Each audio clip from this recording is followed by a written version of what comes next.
Bila ingin melihat ikan di dalam kolam, tenangkan dulu airnya sebening kaca.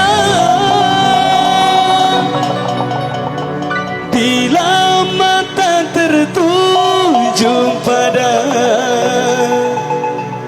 gadis pendiam,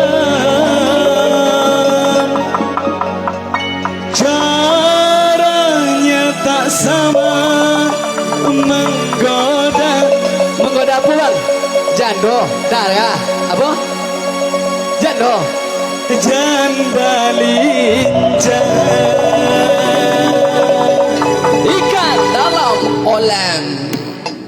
Usaha kotor.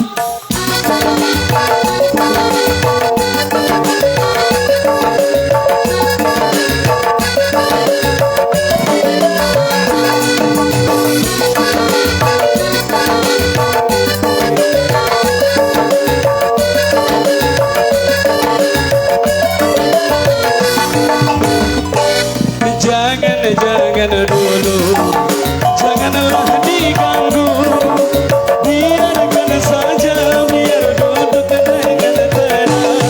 Senyum-senyum dulu, senyum dari jauh. Kalau dia senyum, tandanya hatinya mau.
Oke baik, satu nomor cantik yang cukup viral ya di tahun 2022, kini lah 2023.